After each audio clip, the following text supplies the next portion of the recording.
बिस्मिल्लाहिर्रहमानिर्रहीम। फंक एड का chapter number 6 आज हम स्टार्ट करने लगे हैं। तो चैप्टर नंबर 6 में से बहुत ही इंटरेस्टिंग एमसीक्यूज बन जाते होते हैं कई दफ़ा एंट्री टेस्ट में, तो इसको बड़े ध्यान से गौर से समझना है और अच्छे तरीके से नोट करना है।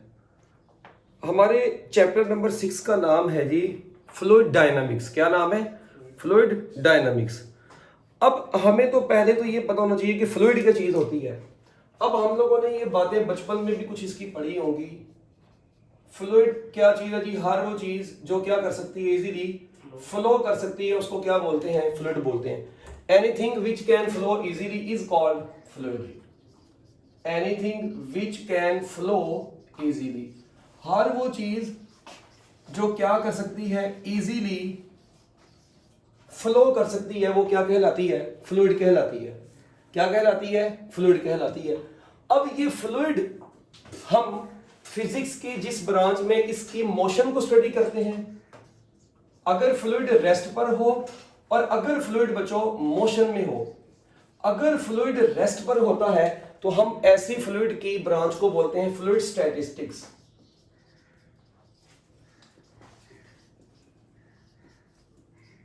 फ्लूइड स्टैटिक्स बोलेंगे। क्या बोलेंगे? Fluid statics. और जो जिसमें हम फ्लूइड की मोशन को डिस्कस करते हैं उस ब्रांच को क्या बोलते हैं? फ्लूइड डायनामिक्स बोलते हैं। फिजिक्स की उस ब्रांच को क्या बोलेंगे? Fluid dynamics. जिसमें फ्लूइड की रेस्ट स्टडी होगी, रेस्ट कंडीशन में स्टडी फ्लूइड स्टैटिक्स, जिसमें मोशन में स्टडी फ्लूइड डायनामिक्स होगी। अब फ्लूइड के आप लोगों को पता है कि फ्लूइड की लेयर्स के दरमियान जो इंटरनल फ्रिक्शन होती है उसे क्या बोलते हैं? विस्कोसिटी बोलते हैं। फ्लूइड की लेयर्स के दरमियान में जो इंटरनल फ्रिक्शन होती है, internal friction among different layers of a fluid, internal friction among different layers of a fluid. किसी भी फ्लूइड की लेयर्स के दरमियान में जो इंटरनल फ्रिक्शन होती है is called viscosity. Is called, वो बचपन की बात है, क्या बोलते हैं जी हम इसको हम बोलते हैं विस्कोसिटी। बचपन से पढ़ते आ रहे हैं। और विस्कोसिटी को हम जिस टर्म से रिप्रेजेंट करते हैं वो होता है ईटा। जो इसका सिंबल है वो क्या है? ईटा। और ये ग्रीक लेटर है, हम इससे इसको रिप्रेजेंट करते हैं। और इसका फार्मूला अब आपकी एफएससी की बुक्स में तो नहीं लिखा हुआ, बट ये याद रख लें, ये force per unit area divided by velocity per unit distance होता है, या इसको हम सादा जुबान में ये भी कहते हैं force over area divided by velocity gradient. क्या बोलते हैं इस चीज को? वेलोसिटी पर यूनिट डिस्टेंस को बोलते हैं वेलोसिटी ग्रेडियंट। क्या बोलते हैं बच्चों? Velocity gradient. तो ये इसका फॉर्मूला है, ये आप जुबानी याद रख लें फिलहाल, ठीक है? प्रेशर नहीं, इसको हम बोलेंगे बेसिकली, हम basically tangential force per unit area बोलते हैं। फ्लूइड की लेयर्स के दरमियान में tangential force per unit area पर वेलोसिटी ग्रेडियंट। इसकी फार्मूले को बस आप जहन में रख लें। एक मतलब मैंने एंट्री टेस्ट में किसी पेपर में देखा था, आया होगा, तो अगर वैसे आप इसको समझना चाहें तो आप प्रेशर बोल सकते हैं याद रखने के लिए। ठीक हो गया? अब इसका यूनिट यहां पर क्या होगा अगर आप थोड़ा गौर से देखें, ये जो वेलोसिटी ग्रेडियंट है, एक मतलब पेपर में एमसीक्यू आ गया, व्हाट इज ऐसा यूनिट ऑफ वेलोसिटी ग्रेडियंट। तो देखिए मुझे बताएं, सिर्फ अगर वेलोसिटी ग्रेडियंट की ही बात करें तो ये देखिए वेलोसिटी ग्रेडियंट का यूनिट होगा, आपको पता है वेलोसिटी का होता है मीटर पर सेकंड, तो डिस्टेंस का क्या होगा? डिस्टेंस का क्या होगा? मीटर। तो वो मीटर से कट जाएगा तो क्या बचेगा? जस्ट पर सेकंड बचेगा। तो इसका यूनिट क्या बच गया? पर सेकंड। अच्छा, ऊपर वाली पूरी चीज का यूनिट क्या बन जाएगा? न्यूटन पर स्क्वायर मीटर। तो ये ओवरऑल यूनिट क्या बन गया? न्यूटन सेकंड पर स्क्वायर मीटर। क्या ख्याल है, क्या यूनिट बन गया इसका? न्यूटन सेकंड पर स्क्वायर मीटर, या न्यूटन पर स्क्वायर मीटर इनटू सेकंड बोल दें। मैं इसी को यूं भी कह सकता हूं, it is also equal to pascal second. क्या ख्याल है? ओ भाई, पास्कल क्या होता है? न्यूटन पर स्क्वायर मीटर, साथ में बच गया सेकंड। और आपको पता है इसी को हम पॉइजले भी बोलते हैं। क्या बोलते हैं? Poiseuille. Poiseuille is SI, unit of coefficient of viscosity, और इसको पीएल से रिप्रेजेंट करते हैं। किसे रिप्रेजेंट करते हैं? पीएल से रिप्रेजेंट करते हैं। जबकि इसी कोएफिशिएंट ऑफ विस्कोसिटी का एक सीजीएस यूनिट होता है बच्चों। फोर्स का सीजीएस यूनिट क्या होता है आपको पता है? डाइन। सेकंड वैसे ही रहने दे और मीटर की जगह पर क्या आ जाएगा? यानी मैं लिख सकता हूं डाइन पर सेंटीमीटर स्क्वायर इनटू सेकंड। क्या ख्याल है? देखिए मैंने मीटर की पावर -2 की जगह पे सेंटीमीटर लिख दिया ना, मीटर को सेंटीमीटर में कन्वर्ट कर दें, न्यूटन को डाइन में, तो ये जो बनेगा डाइन सेकंड पर सेंटीमीटर स्क्वायर, ये बनेगा इसका सीजीएस यूनिट। ये कौन सा यूनिट बनता है इसका? CGS unit. ये भी आप एंटीडस के हवाले से याद रख लें। और ये जो सीजीएस यूनिट है इसको हम बोलते हैं पॉइज, और इसको हम रिप्रेजेंट करते हैं पी से। किसे रिप्रेजेंट करते हैं? पी से। और याद रखिएगा 1 पॉइजले जो होता है वो 10 पॉइज के बराबर होता है। किसके बराबर होता है? 10 पॉइज के बराबर होता है। ये कन्वर्जन भी आपने जुबानी याद रखनी है।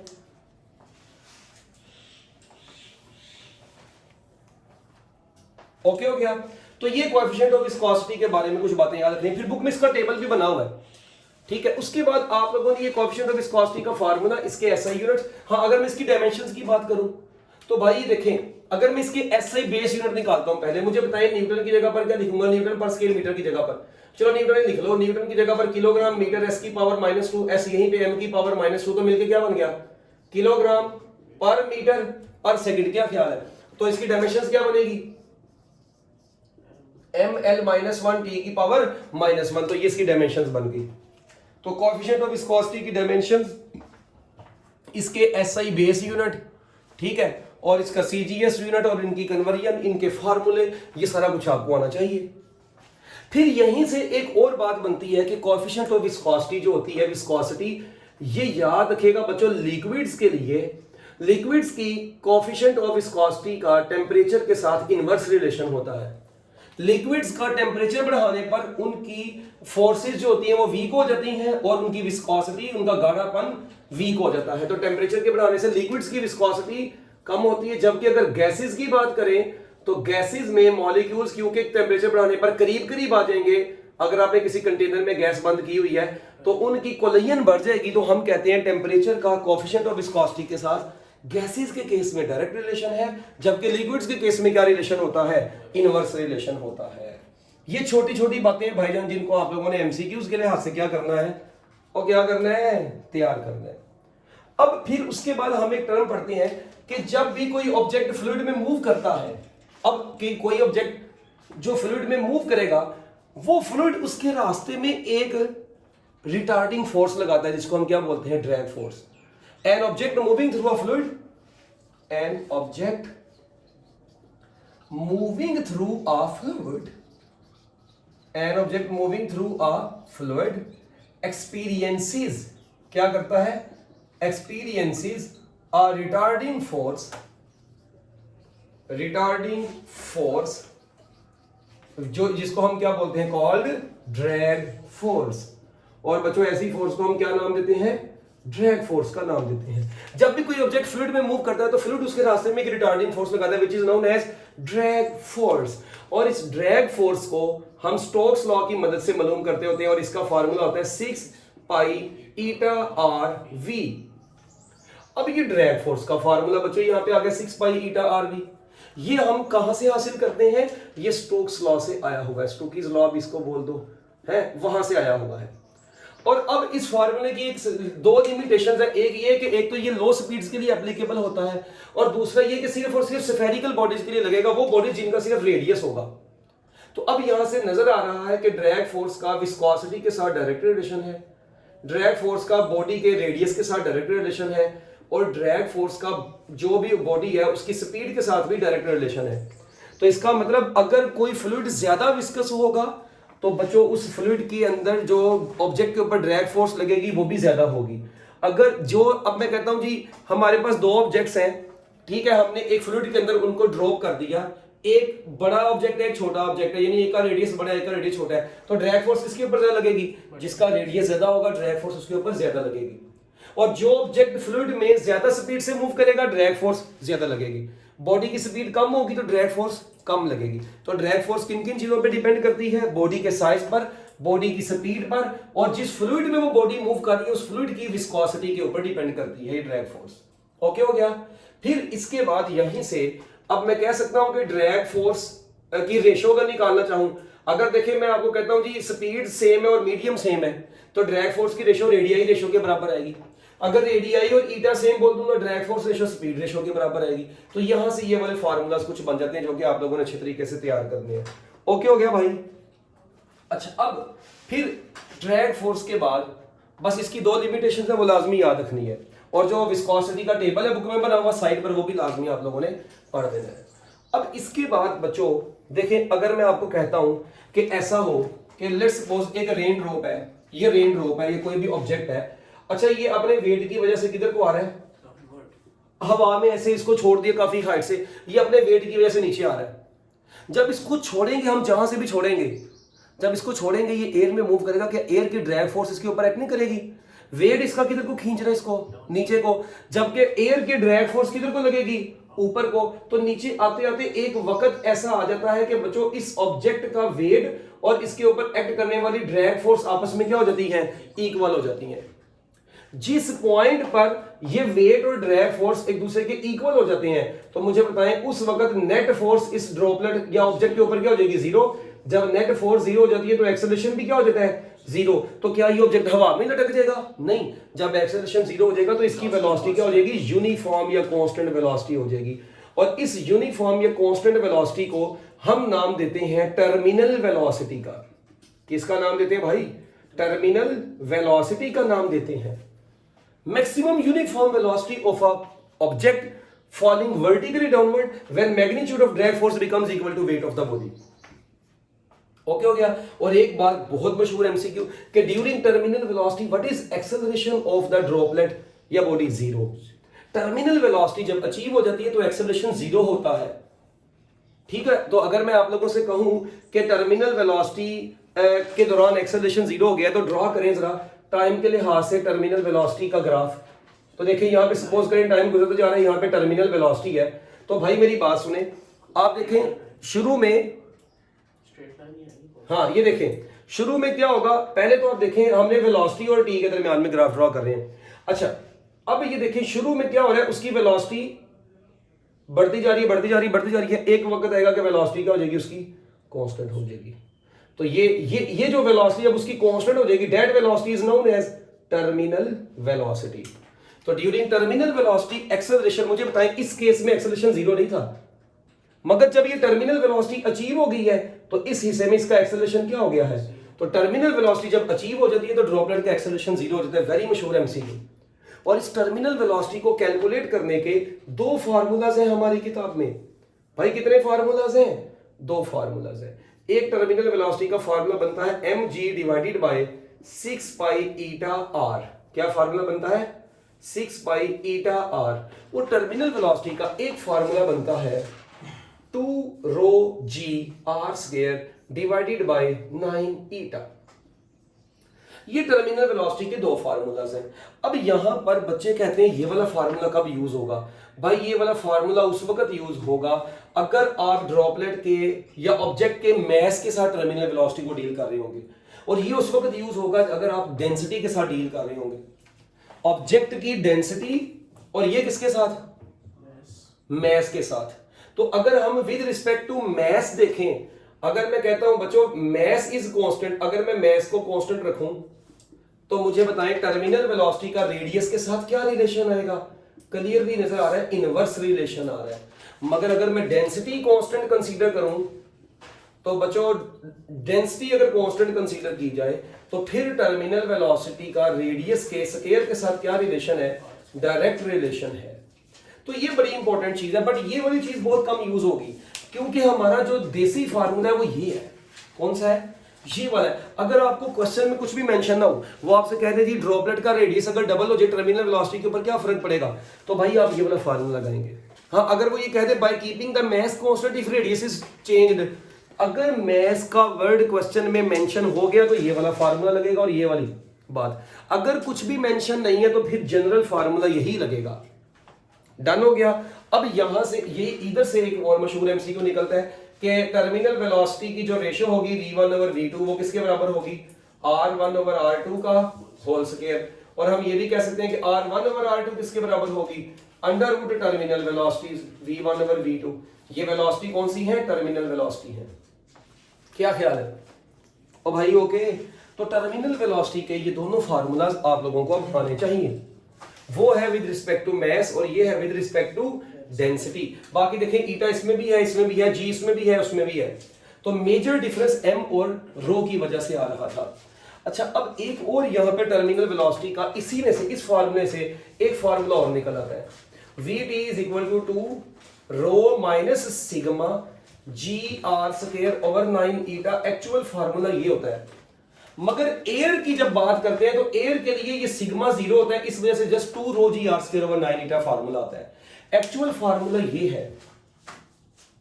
अब ये ऑब्जेक्ट की डेंसिटी होती है, ये किसकी डेंसिटी है? ये बेसिकली रो, ये जो रो है ये हम ले रहे हैं ऑब्जेक्ट की डेंसिटी, और ये हम ले रहे हैं बच्चों फ्लूइड की डेंसिटी। ये याद रखिएगा, ठीक है। तो अगर तो आप लोगों के पास अगर तो देखें सिर्फ और सिर्फ उसने, आप जस्ट एयर की बात कर रहे हैं, मैं कहता हूं जी फॉर एग्जांपल एक कोई भी ऑब्जेक्ट है वो जस्ट एयर में मूव कर रहा है, तो उस वक्त आप उस ऑब्जेक्ट की डेंसिटी पुट करेंगे, रेडियस पुट करेंगे, मीडियम की विस्कोसिटी पुट करें, टर्मिनल वेलोसिटी आ जाएगी। मगर अगर मैं आपको कहता हूं जी कि नहीं, एक ऑब्जेक्ट मूव कर रहा है, ये ऑब्जेक्ट सपोज करेंगे, ये देखें ये ऑब्जेक्ट ये मूव कर रहा है एक मीडियम में, और उस मीडियम का आपको ये डेंसिटी भी पता होनी चाहिए। फिर अब अगर उस मीडियम की डेंसिटी सिग्मा है, इसकी अपनी डेंसिटी क्या है? रो। अगर वो मीडियम एयर होगा फिर ये सिग्मा नहीं आएगा, एयर के अलावा कोई और मीडियम होगा तो फिर यहां पे उसकी डेंसिटी क्या करेंगे? ऑब्जेक्ट की डेंसिटी में से उसकी डेंसिटी माइनस करेंगे, फिर यहां पे जो आंसर आएगा उसको 2g r स्क्वायर से 9 से उनसे मल्टीप्लाई करें, 9 से डिवाइड करवाएं। ये बस आप लोगों ने याद रखनी है, ये बात बहुत इंपॉर्टेंट चीज है ये, तो नोट करना इसको, शाबाश, जल्दी जल्दी मिनट लगा दें। ओके हो गया भाई, चलें आगे। ले जी, इसके बाद ये तो टर्मिनल वेलोसिटी की यहां से, अब यहीं पे कई दफा पेपर में देखा है जी एमसीक्यू कि इफ रेडियाई रेशो इज 2/3, तो बताएं टर्मिनल 3/2 लेट्स सपोज, तो टर्मिनल वेलोसिटी रेशो कितनी होगी बताएं? तो टर्मिनल वेलोसिटी जो होती है रेडियस का स्क्वायर होती है, तो इसका स्क्वायर लेने कितना आंसर आ जाएगा? 9/4। तो ये अक्सर बात ऐसे एमसीक्यू यहां से बन जाते होते हैं। ओके हो गया तो भाई, ओके। और यूनिट इसका वही है, पुराने जमाने वाला वही मीटर पर सेकंड है, वेलोसिटी है। ओके, चले आगे। ले जी, ये तो आप लोगों के पास बातें होगी कि अपना ड्रैग फोर्स क्या होती है, विस्कोसिटी क्या होती है, टर्मिनल वेलोसिटी क्या होती है, ठीक है। अच्छा, इसके बाद अब आगे आप लोगों ने जो मेजर चीजें पढ़नी है ना, वो है जी अपना इक्वेशन ऑफ कंटिन्यूटी और बर्नौलीज इक्वेशन। उससे पहले आप लोगों ने फ्लूइड का फ्लो पढ़ा हुआ है बच्चों, आपको याद होगा फ्लूइड का फ्लो दो तरह का होता है, कौन कौन सा? स्ट्रीमलाइन और टर्बुलेंट फ्लो, पढ़ा हुआ है कि नहीं? अच्छा, फ्लूइड दो तरह के होते हैं, आपको पता है कौन से? एक होता है कंप्रेसिबल और एक होता है इनकंप्रेसिबल फ्लूइड। फ्लूइड कितनी तरह के होते हैं? दो तरह के, एक कंप्रेसिबल और एक इनकंप्रेसिबल। फ्लूइड कितनी तरह के लेंगे हम दो तरह के फ्लूइड लेंगे। एक फ्लूइड होता है कंप्रेसिबल और दूसरा क्या होता है बच्चों? इनकंप्रेसिबल। कंप्रेसिबल और दूसरे हैं जी इनकंप्रेसिबल। ऐसे फ्लूइड्स जो कंप्रेसिबल होते हैं, इसका मतलब ये है कि उनकी अंदर अभी चेंजिंग्स हैं, कंप्रेस किए जा सकते हैं, उनके वॉल्यूम में चेंजिंग है, इसका मतलब they have non uniform density. तो उनकी डेंसिटी क्या होती है? नॉन यूनिफॉर्म डेंसिटी होती है। और ऐसे फ्लूइड्स जो क्या होते हैं? इनकंप्रेसिबल है, इसका मतलब आप उनके वॉल्यूम में चेंजिंग नहीं कर सकते, और वो क्या रखते हैं बताएं? वो होते हैं यूनिफॉर्म डेंसिटी वाले। तो बच्चों फ्लूइड कितनी तरह के होते हैं? दो तरह के। जो इनकंप्रेसिबल फ्लूइड होते हैं उनकी डेंसिटी कांस्टेंट रहती है, और जो कंप्रेसिबल होते हैं उनकी डेंसिटी नॉन यूनिफॉर्म होती है। हम यहां पर जो स्टडी करेंगे जस्ट वो कौन से होंगे? हम यहां पर इस चैप्टर में इनकंप्रेसिबल फ्लूइड को डिस्कस करेंगे। फिर उसके बाद बच्चों फ्लूइड का फ्लो जो है, फ्लूइड का फ्लो याद रखिएगा ये दो तरह का होता है। कितनी तरह का होता है? दो तरह का। एक को हम नाम देते हैं स्ट्रीम लाइन फ्लो, ऐसा फ्लूइड का फ्लो जिसमें फ्लूइड का हर पार्टिकल अपने आगे वाले पार्टिकल के पाथ को फॉलो करता जाएगा एक लाइन में, एक रेगुलर अरेंजमेंट में, एक यूनिफॉर्म एक स्टेडी फ्लो के साथ। This flow is known as streamline flow. और बच्चों दूसरा फ्लो क्या होता है? टर्बुलेंट, जो कि इररेगुलर होगा। टर्बुलेंट फ्लो इररेगुलर होगा, अनस्टेडी होगा, ठीक है, नॉन यूनिफॉर्म। तो irregular and non uniform flow is called turbulent flow. जबकि जो रेगुलर फ्लो होगा, जो यूनिफॉर्म फ्लो होगा, उसे क्या बोलेंगे? स्ट्रीमलाइन फ्लो बोलेंगे। स्ट्रीमलाइन में हर पार्टिकल अपने आगे वाले पार्टिकल के पाथ को फॉलो करता है, जबकि टर्बुलेंट में पार्टिकल्स एक दूसरे के पाथ को फॉलो नहीं करते। This turbulent flow is also known as eddy flow, जबकि स्ट्रीमलाइन फ्लो को क्या बोलते हैं? लेमिनार फ्लो भी बोलते हैं। It is also known as laminar flow, जबकि इसे क्या बोलते हैं? Eddy flow. इसको एडे फ्लो भी बोला जाता है। ओके, फिर उसके बाद बच्चों जो आइडियल फ्लूइड होता है, उस आइडियल फ्लूइड की 3 कंडीशंस आपने पढ़ी थी अगर आपको याद हो। ऐसा फ्लूइड जो नॉन विस्कस होगा, नॉन विस्कस से मुराद जिसकी विस्कोसिटी, नॉन विस्कस से मुराद जिसकी विस्कोसिटी ऑलमोस्ट जीरो होगी, नॉन विस्कस होगा।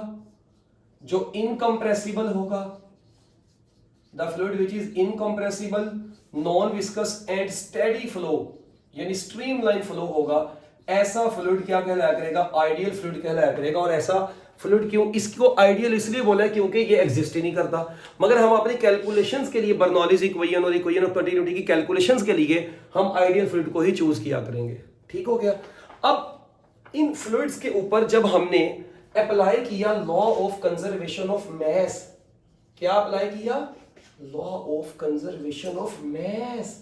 तो law of conservation of mass से हमें एक खूबसूरत गिफ्ट मिला जिसको हम नाम देते हैं इक्वेशन ऑफ कंटिन्यूटी। किसका नाम देते हैं? इक्वेशन ऑफ, और बोलो, कंटिन्यूटी। और अब जब हमने law of conservation of energy apply किया, तो जब law of conservation of energy apply किया तो हमें एक खूबसूरत इक्वेशन मिली जिसको हमने नाम दिया किसका? बर्नौलीज इक्वेशन का।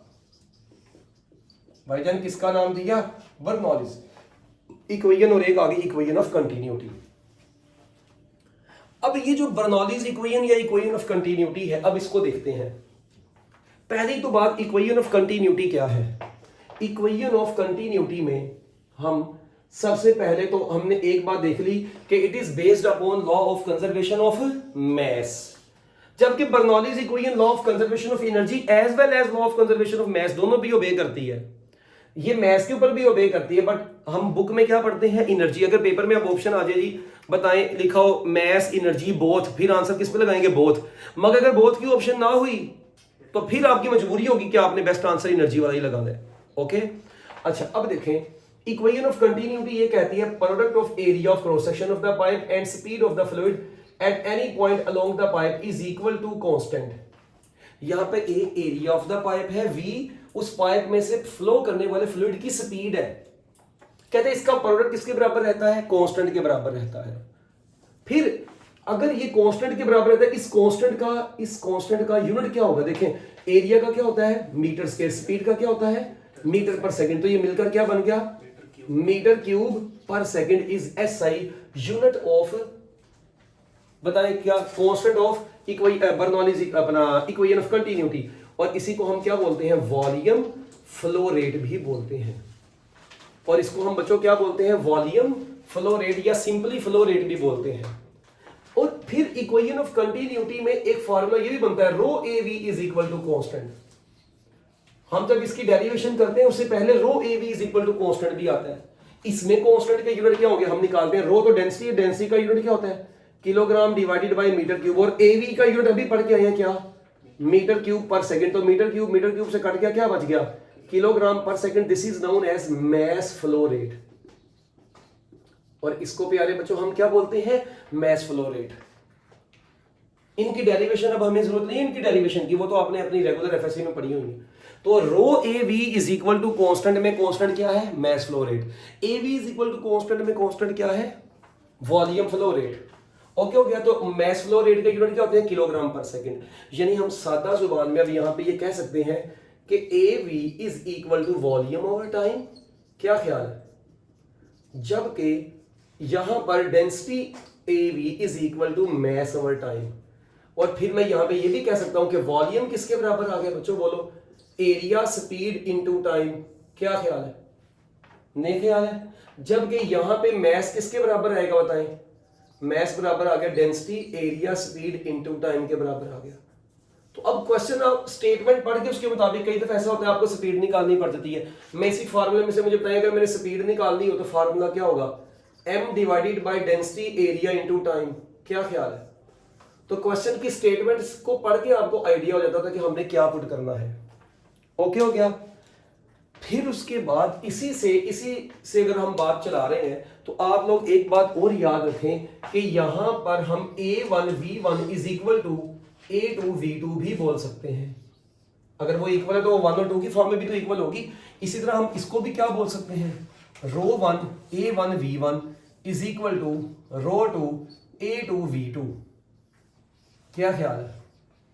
रो 1 a1v1 is equal to rho 2 a2v2, तो ये भी फार्मूला इसका बन सकता है। बट हम मेजर कौन सा पढ़ के आए हुए हैं, यही वाला पढ़ के आए हुए हैं। फिर आपको एक और फार्मूला याद होगा, वो force due to water flow पढ़ते थे आप, पढ़ते थे वो force due to water flow F is equal to mv/t। मुझे बताइए यहाँ पे जो m/t है, मैं इसको ऐसे लिख सकता हूँ, अलग से वहां पे भी लिखा था m/t इंटू v। ये m/t को क्या मैं m/t को density into area into speed, और वो आगे वाला स्पीड वैसे ही, तो बताएं force due to water flow का यही फार्मूला क्या बन गया, डेंसिटी एरिया स्पीड का स्क्वायर।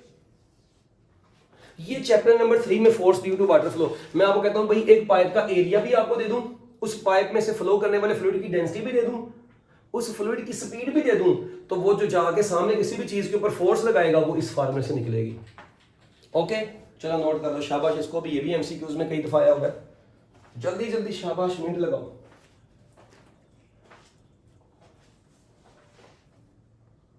चले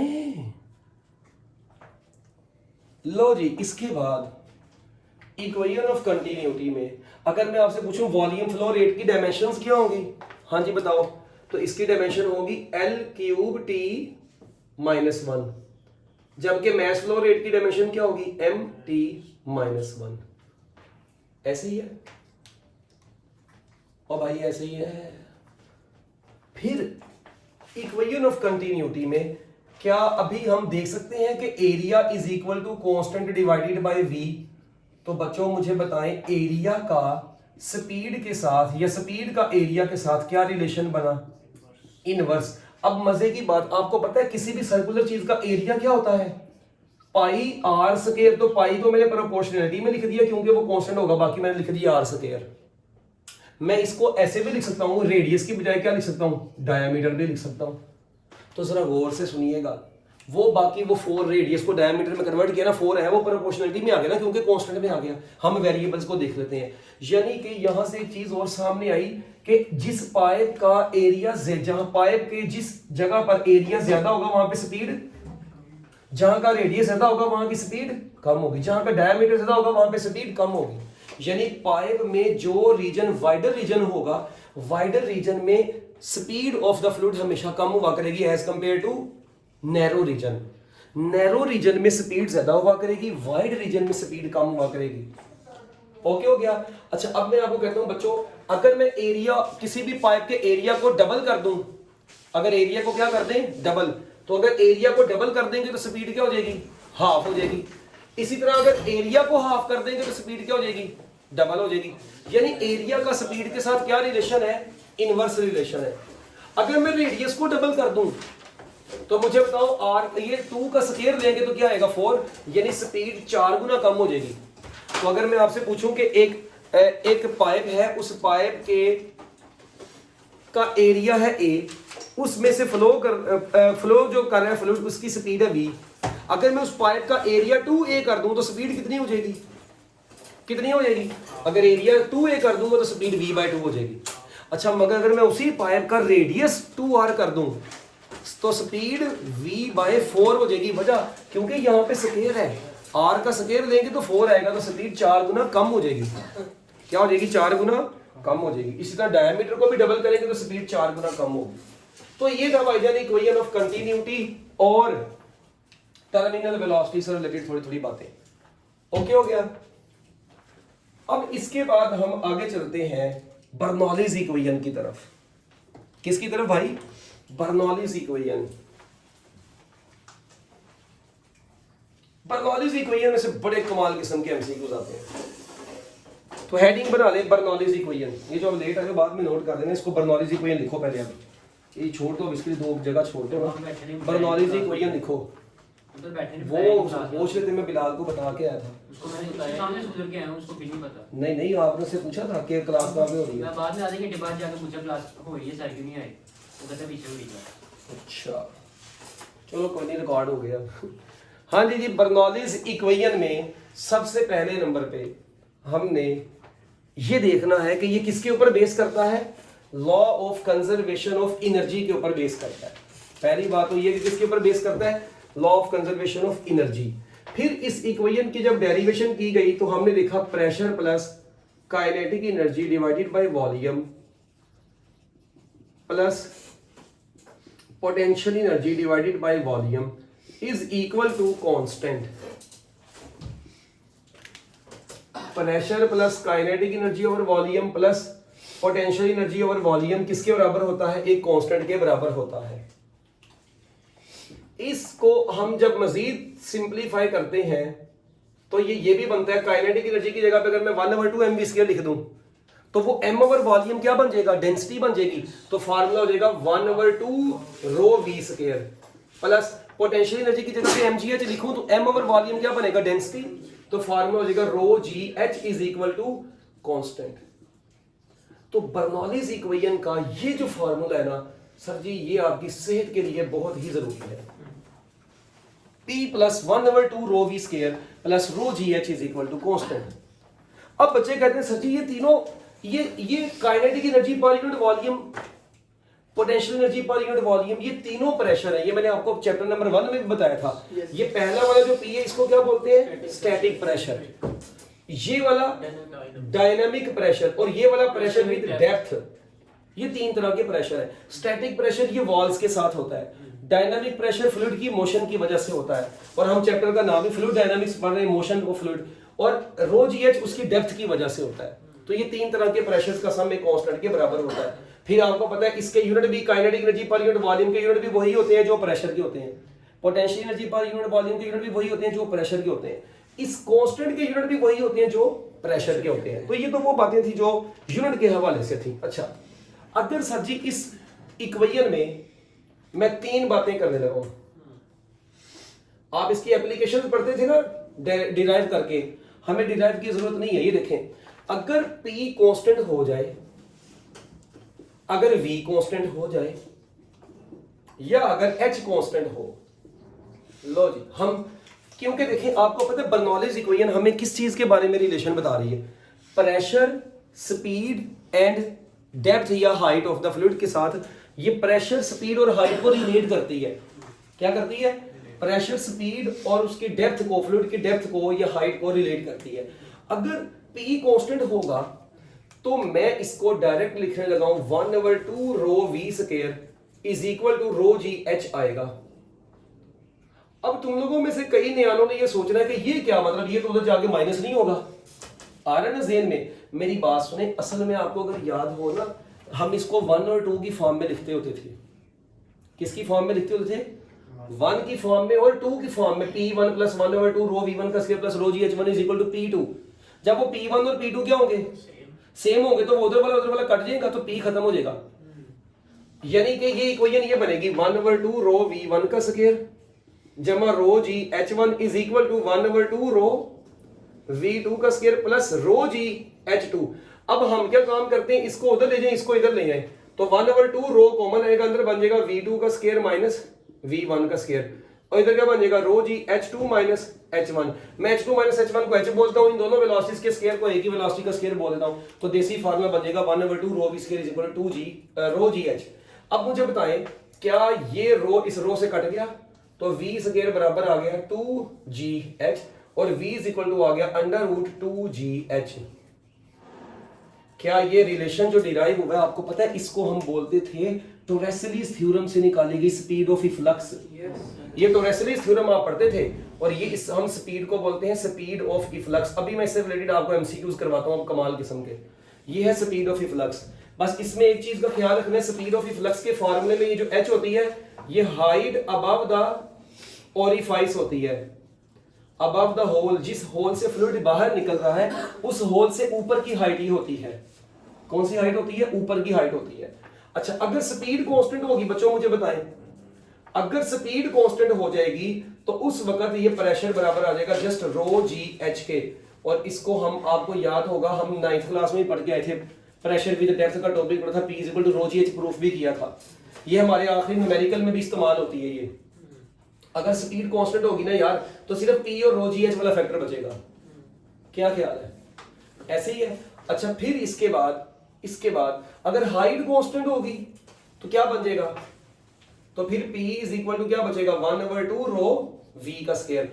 और मैं यहां से अगर V निकालूं तो V किसके बराबर आएगा? 2P डिवाइडेड बाय रो का होल स्क्वायर। क्या ख्याल है? एंड दिस रिलेशन बेसिकली अगर हम इसको वो प्रेशर डिफरेंस लिख लें तो हम किस रिलेशन को पता क्या बोलते थे? Venturi relation. ये रिलेशन को हम क्या नाम देकर आए होंगे? अगर आपको याद हो, वेंचुरी रिलेशन का नाम देकर आए होंगे। और वेंचुरी रिलेशन में हाइट कांस्टेंट कंसीडर की जाती थी क्योंकि हम हॉरिजॉन्टल पाइप की बात करते थे, तो हॉरिजॉन्टल पाइप के लिए हाइट कांस्टेंट रहती है। तो ये वेंचुरी रिलेशन, टोरिसेलीस थ्योरम और ये प्रेशर विद डेप्थ वाले, ये तीनों फार्मूलाज बेसिकली इस equation of continuity, Bernoulli's equation से निकलते हैं। अब मैं आपको पाइप के किसी भी एरिया का प्रेशर दे दूं तो प्रेशर की वैल्यू पुट करें, फ्लूइड की डेंसिटी पुट करें, आप उस जगह पर उसकी स्पीड निकाल सकते हैं। अगर मैं आपको स्पीड दे दूं, डेंसिटी दे दूं, आप प्रेशर निकाल सकते हैं। डन हो गया? चलो इसको नोट कर लो, फिर अब हम थोड़ी सी काम की बात करते हैं। जल्दी जल्दी नोट कर लो, शाबाश, जल्दी भाई जल्दी, टाइम थोड़ा है। सवाल बड़े इंटरेस्टिंग आएंगे अब। ये तो वो बातें थी जो आपकी किताबों में लिखी हुई थी। अब थोड़ी सी बातों को मजीद बढ़ाते हैं। देखें, मैं आपसे कहता हूं, पहली तो बात मुझे ये बताएं, ये एक टैंक है, इस टैंक में एक होल ए है, एक बी है, एक सी है, ए बी सी, और हमने इसको वाटर से या किसी भी फ्लूइड से फिलअप किया हुआ है। ठीक है, मैं कहता हूं बताएं सबसे ज्यादा फ्लूइड की स्पीड किस होल में होगी? ए में, बी में या सी में? फ्लूइड सबसे ज्यादा किस स्पीड से बाहर निकलेगा? ए से, बी से या सी से?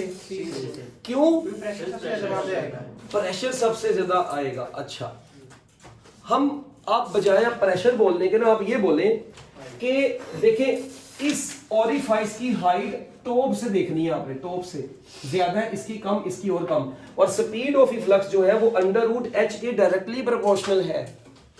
Speed of efflux under root H के, तो इसका मतलब है जिस ऑरिफाइस या होल की हाइट टॉप से सबसे ज्यादा होगी उसकी स्पीड भी सबसे ज्यादा होगी। तो हम कहेंगे फ्लूइड की स्पीड सी में सबसे ज्यादा, बी में उससे कम, और ए में बच्चों सबसे कम होगी। क्या ख्याल है? नेक ख्याल है? ओके, चले नोट करें इसको, शाबाश, हमें लगी इस बात की। अच्छा, फिर अगर मैं आपसे कहता हूं कि एक टैंक है 1 मीटर हाइट का, कितने मीटर की हाइट का? उसके मिडल में होल कर दिया जाए तो उसके मिड में जब होल किया जाएगा तो उस होल से निकलने वाले फ्लूइड की स्पीड कितनी होगी? आंसर बताएं। 1 मीटर हाइट का एक टैंक है, उसके मिड में होल किया, बताएं उस होल से निकलने वाले फ्लूइड की स्पीड कितनी होगी? अंडर रूट 10 2/5 टेक्निकल बच्चा निकला तू तो। हाँ, चलो अब इधर आओ, ये देखो, जब आपने उसके मिडल में होल कर दिया, पहली बात तो जब आप उसके मिड में होल करेंगे ना, ये सपोज करें 1 मीटर टोटल हाइट थी, मिड में होल करेंगे तो होल से ऊपर की हाइट होगी 0.5। ये फार्मूले में पुट कर दें। जी आपको पता है 10, 2 into 10 20, हाइट है 0.5, 0.5 into 20 10, तो under root 10 is your answer. Under root g बचेगा, उसको भी 1/2 पुट कर। यस, वो आप जी की जगह पे 10 पुट करें ना, तो अंडर रूट 10 आपका आंसर आ गया। ओके हो गया? चलो शाबाश, अंडर रूट 10 मीटर पर सेकंड इज योर आंसर। अच्छा, आओ जरा इधर। सवाल सर जी बड़ा इंटरेस्टिंग है, देखते हैं कौन सा बच्चा आंसर देता है। क्वेश्चन कुछ यूं है कि हमारे पास एक टैंक है भाईजान, उस टैंक में ना हमने क्या काम किया, एक ना जो ऊपर एक एरिया बनाया है, एक हमने होल किया, स्क्वायर होल किया है, गोल होल नहीं किया, स्क्वायर होल किया है, और इसकी सारी साइडों की लेंथ है, अगर स्क्वायर है तो क्या होगी? लेंथ एल है। लेंथ एल वाली जो है ना, एक स्क्वायर होल ड्रॉ किया, और दूसरी तरफ हमने एक सर्कुलर होल ड्रॉ कर दिया और उस सर्कल का रेडियस क्या है, r है। हमने इस टैंक में दो होल बनाए, एक किस तरह का बनाया, स्क्वायर, एक किस तरह का बनाया, सर्कुलर। अच्छा, ये जो इसकी जो डेप्थ है पानी में वो मैं आपको कहता हूं लेट्स सपोज y है, और इसकी जो डेप्थ है पानी में वो लेट्स सपोज 4y है। डन हो गया, डन हो गया। What is radius of this circle? सभी r की वैल्यू बताएं। ये आपके पास आ गया क्वेश्चन। जबकि दोनों में से निकलने वाले फ्लूइड का फ्लो रेट कांस्टेंट है, दोनों में से निकलने वाले फ्लूइड का रेट क्या है, कांस्टेंट है। यानी जितना फ्लूइड इधर से निकल रहा है उतना इधर से निकल रहा है। मगर बताएं ये जो रेडियस है इसकी वैल्यू कितनी होगी? चलो जी, माशाल्लाह बहुत अच्छे अच्छे बच्चे हैं माशाल्लाह हमारे पास। Oxley academy of science, D growth, Faisalabad, engineer Mohammad Usman Mughal के साथ। चल भाई आंसर बता। 1 नंबर 25। कैलकुलेशन करो जरा, थोड़ी सी दिमाग लगाओ। चल दिमाग लगा, जल्दी जल्दी, शाबाश, मिनट लगा के जरा। फ्लो रेट दोनों का क्या है, कांस्टेंट है।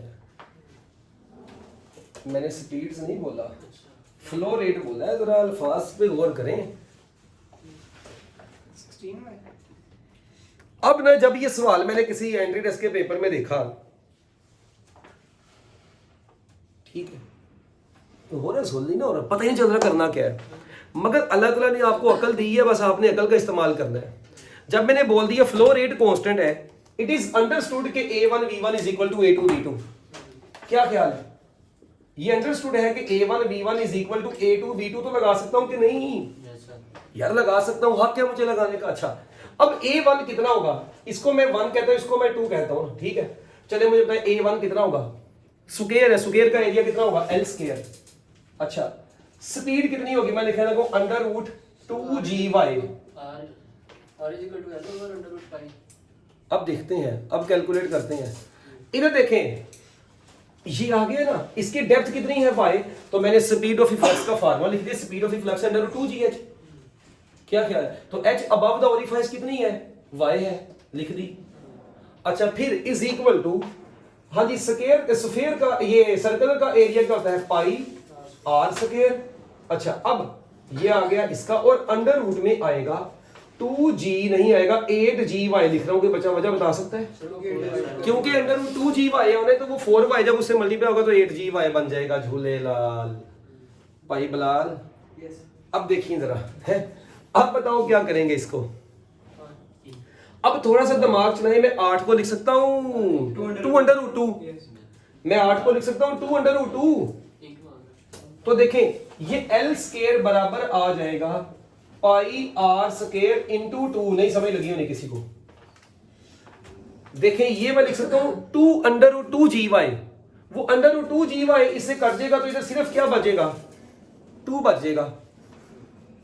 यार √8 किसके बराबर होगा बताओ? 2√2। ये 2 बाहर ही रहा, √2GY के साथ ही रहेगा, वो कट जाएगा। सही है। तो ये आ गया। अब मैंने r पूछा है आपसे, तो मुझे बताएं r स्क्वायर बराबर आएगा L स्क्वायर डिवाइडेड बाय 2 पाई। तो रेडियस बराबर आ गया L डिवाइडेड बाय √2 पाई। ये ऑप्शन थी वहां पर। क्या ख्याल है? नेक ख्याल है? चलो शाबाश मेरा पुत्र, नोट कर लो। फिर एक और सवाल पूछते हैं तुम लोगों से, है पढ़ा था ना, where the speed is high pressure will be low, है ना। चलो पहले इसको नोट कर लो, नोट कर लो। है जी, बस ये तो देख ले भाई, जी की वाले तो देख ले कहां से आया।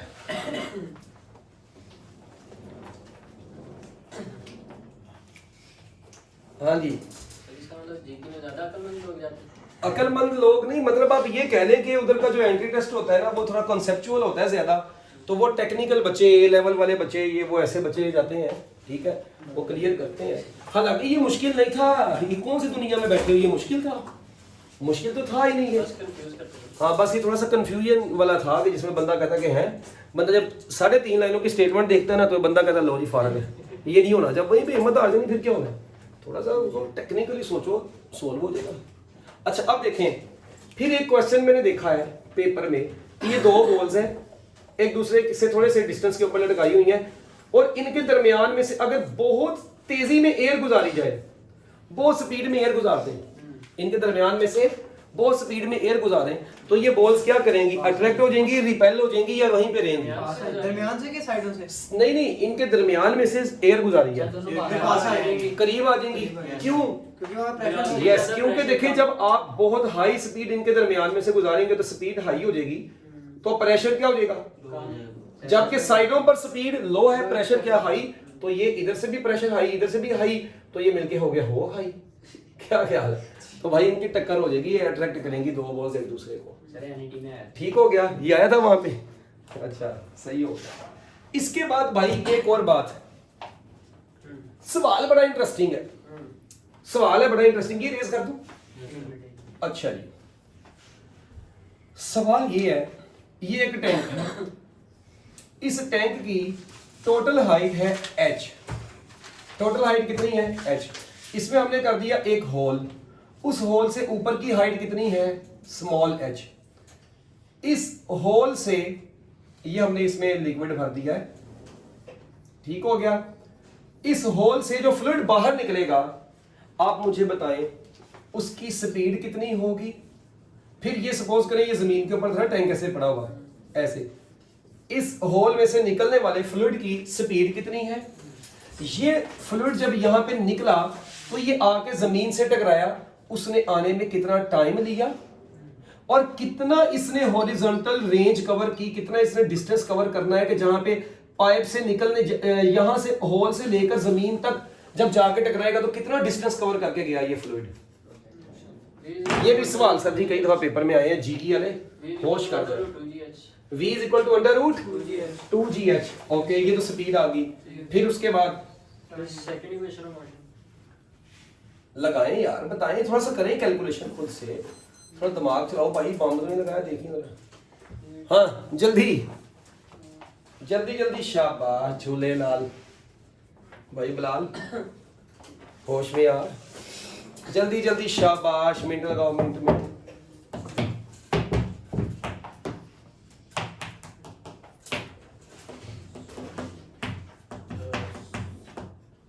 डिस्टेंस उसका VT होगा, VT होगा उसका डिस्टेंस। तो टी कितना होगा? वो टी की वैल्यू पुट करो ना वहां पे।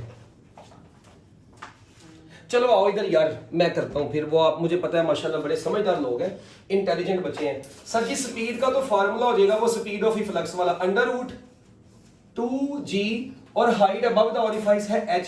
तो नहीं जी, ये फार्मूला तो हो गया v is equal to under root 2gh। क्या ख्याल है? अच्छा फिर उसके बाद अब t निकालना है। आपको पता है कि जो क्या नाम है अपना x इज इक्वल टू, तो रेंज तो है, ये तो है vt।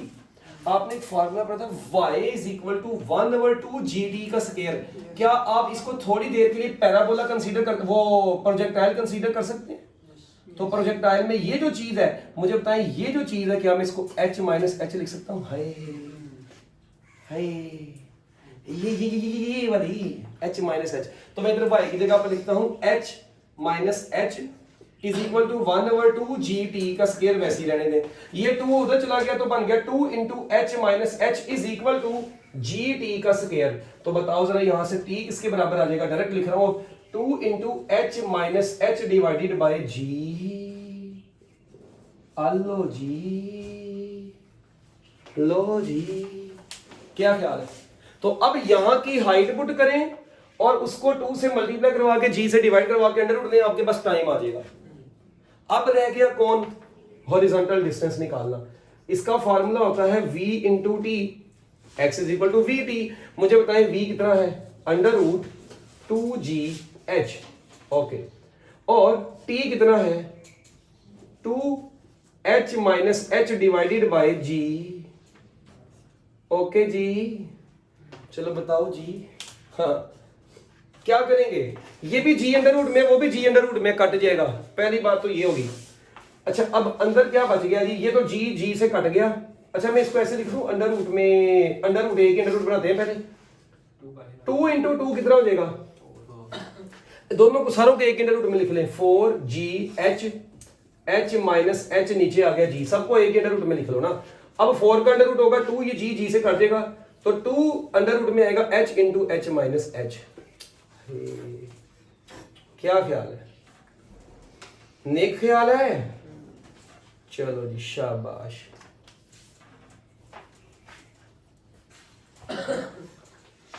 तो इसका मतलब है अगर इसका हॉरिजॉन्टल डिस्टेंस निकालना है तो आप क्या काम करेंगे, अंडर रूट में ओरिफाइस से ऊपर की हाइट, ओरिफाइस से नीचे की हाइट, दोनों को क्या करवाएं, मल्टीप्लाई करवाएं और अंडर रूट लें और 2 से मल्टीप्लाई करवा दें, हॉरिजॉन्टल डिस्टेंस आ जाएगा आपके पास।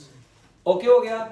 फिर इसके बाद बच्चों एंड पर ना, इस चैप्टर के एंड पर वो ब्लड फ्लो का टॉपिक है छोटा सा, कि ब्लड जो होता है इनकम्प्रेसिबल फ्लूइड होता है, ब्लड की डेंसिटी वाटर की डेंसिटी के नियरली इक्वल होती है।